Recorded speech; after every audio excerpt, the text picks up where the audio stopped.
na kwa bahati ambalo nimekuwa nikiliona kwa Jonathan Soa since akiwa Medeama na michezo ambayo amekuwa akicheza, ni mchezaji ambaye anaweza akabato kwenye 1v1 na mabeki wa timu pinzani. Mtazamaji, tupo hapa ukiwa unaendelea kutazama Beka Online TV, tuko hapa kwa ajili ya kuzungumza na Fadhili Malango kuhusiana na swala zima sasa la mchezo wa kesho, Simba dhidi ya Stade Malien.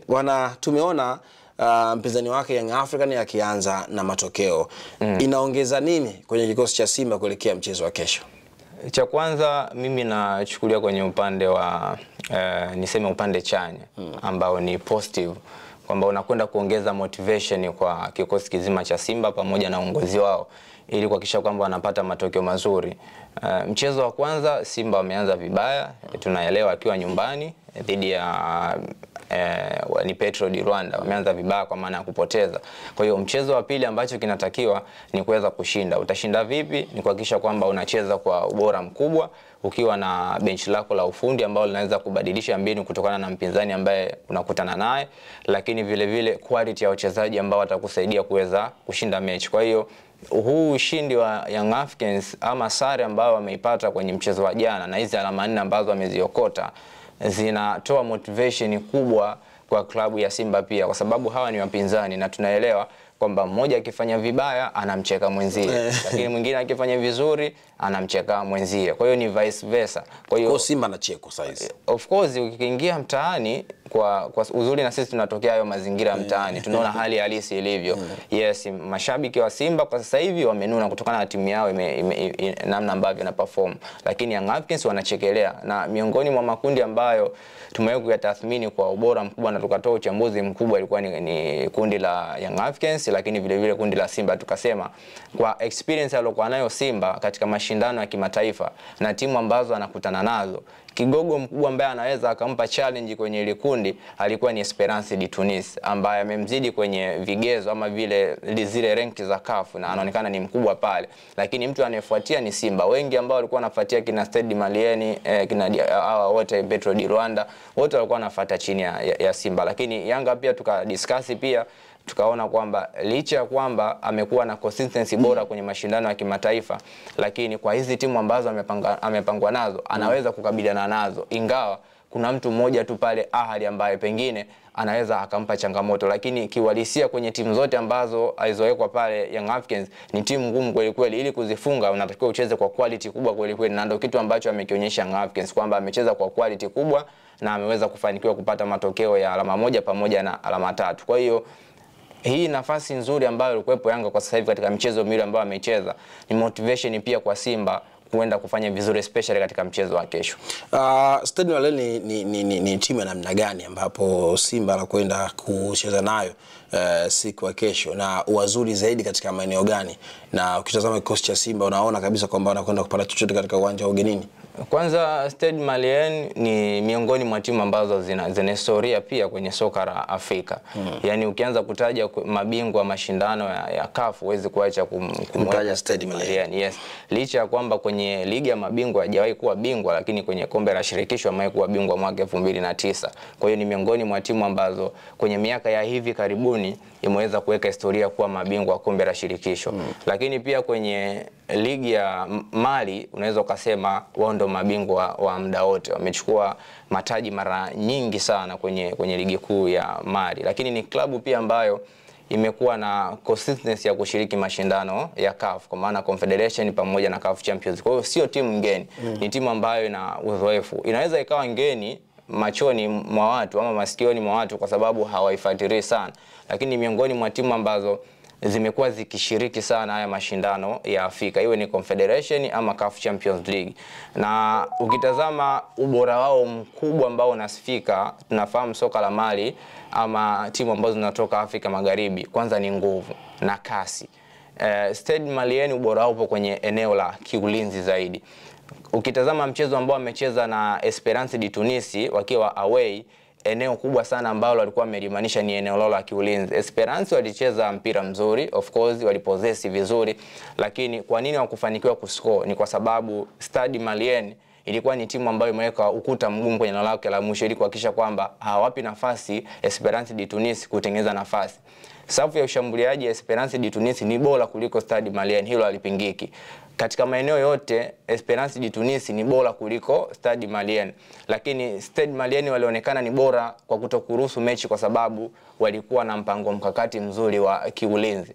Kwa hiyo ni timu ambayo kwenye eneo la kiulinzi ipo vizuri kweli kweli, lakini ni timu ambayo pia inacheza aina yoyote ya football. Tunafahamu sifa pia kubwa ya timu ambazo zinatoka Afrika Magharibi sio watu ambao wana defense sana, kwa maana wana sifa za kiulinzi sana. Pale ambapo wanakwenda kushambulia wanakushambulia kweli, lakini pale ambapo wanahitaji kulinda wanalinda kweli. Yes, kwa hiyo ni timu ambayo inacheza mpira wowote. Ukitaka mpira wa kushambulia, mpira wa kiulinzi, ni timu ambayo inakupatia chote. Lakini ukija kwa klabu ya Simba, nafikiri changamoto kubwa kwao imekuwa ni kwenye eneo la ushambuliaji, ambalo katika michezo hivi karibuni especially kwenye ligi ya mabingwa ndo imekuwa ni changamoto kubwa. Ukianza kwenye michezo hivi karibuni ambao Simba yote hajapata matokeo kwenye ligi ya mabingwa, ameanza bila mshambuliaji namba 9. Mchezo wa Nsingizini tunaelewa force namba 9 alicheza Kibu Dennis. Simba hakufanikiwa kuscore goal lolote, maana mchezo ulisha kwa suluhu bila kufungana. Lakini ukija mchezo wa Petro di Rwanda, pia mwalimu alimwanzisha kama namba 9 Elim Panzo, ambapo kimsingi ndio kitu ambacho kimekuwa kikiwanyima matokeo kwa 100%. Sasa ili Simba aweze kupata matokeo kwenye mchezo dhidi ya Stade Malien, ambao wanaonekana kwenye eneo la kiulinzi wamekuwa ni imara zaidi, basi ni kuhakikisha kwamba anaanza na namba 9 asilia, ili kuhakikisha kwamba anakuwa na uwezo wa kuifungua safu ya ulinzi ya timu pinzani. Na kizuri ni kwamba kwenye kikosi cha Simba pale wana faida ya kuwa na mchezaji kama Jonathan Soa. Jonathan Soa ni mchezaji ambaye anatokea kwenye mataifa ya Afrika Magharibi, kwa maana ya Ghana, na ameshacheza na timu nyingi sana ambazo zinatoka Afrika Magharibi. Lakini pia huyu Jonathan Soa kwa timu ambayo anakwenda kucheza nayo Stade Malien wanatumia nguvu. Sasa Jonathan Soa pia ni aina ya washambuliaji ambao pia wanatumia nguvu. Kwa hiyo unapokuwa na mchezaji kama yule kwenye eneo la mbele, and then unakuwa na wachezaji wengine nyuma yake kama kina Jean Charles Ahoua, kina Neil Maema, kina Kibu Dennis kama akifanikiwa kucheza, kina Elim Panzo, kina Morris Abraham, watakuwa wanakwenda kurahisisha kwenye kumtengenezea nafasi kwenye open space ama kwenye half space, zile nafasi finyu, ili kwa ajili ya kupenya na kufanikiwa kufanya nini, kuweza kuwafunga wapinzani. Na kwa bahati ambalo nimekuwa nikiliona kwa Jonathan Soa since akiwa Medeama na michezo ambayo amekuwa akicheza, ni mchezaji ambaye anaweza akabato kwenye 1v1 na mabeki wa timu pinzani. Sasa unapokuwa na mchezaji kama huyu kwa timu kama Stade Malien, mtumie. Yes, of course, na ndio maana nikasema au kelele zile ambazo mmepiga wachambuzi zinaweza zikasaidia kesho Pantev akaanza na striker. Kiwalisia katika hii michezo miwili ambayo wamecheza Simba, walikuwa wanahitaji kuanza na striker asilia kuliko kuanza na force namba 9 ambao wamekuwa hawana sifa nzuri. Kwa haraka tuwezi kuanza na Mpanzu kwenye eneo la juu, kwa sababu hawezi kukupa kitu kwa 100% ambacho anakitoa Jonathan Soa. Na uzuri ni kwamba Simba wana mastriker watatu. Kuna Selemani Mwalimu pale, lakini kuna Jonathan Soa, lakini kuna Dese Mkwala. Hawa ni mastriker ambao wana sifa tofauti. Ukimtazama Selemani Mwalimu pamoja na Dese Mkwala, sifa zao zinaweza zikafanana, kwa sababu ni wachezaji ambao ama ni washambuliaji ambao wanapenda kucheza kwenye maeneo mengi, ama ni tunaoita running striker ambao wanacheza kwenye maeneo tofauti. Lakini Jonathan Soa ni goal targeter, kwa maana anasimama kwenye eneo moja, kwa maana wote nyuma mnakuwa mnatengeneza mipira, lakini mnaamini kwamba juu kuna mtu ambaye anaitwa Jonathan Soa ambaye inakuwa ni rahisi acheze mbali na goli. Kwa hiyo ukihitaji kutumia mshambuliaji wa aina hii kutokana na wapinzani unaokutana nao kama Stade Malien, lazima muweke Jonathan Soa, kwa sababu ana nguvu, lakini ana uwezo wa kuweza kufunga, lakini shabaha yake kwenye goli imekuwa ni kubwa kweli kweli. Lakini kama unakutana na timu ambayo kwenye eneo la kiulinzi pia limekuwa na uimara zaidi, basi unatakiwa kuwa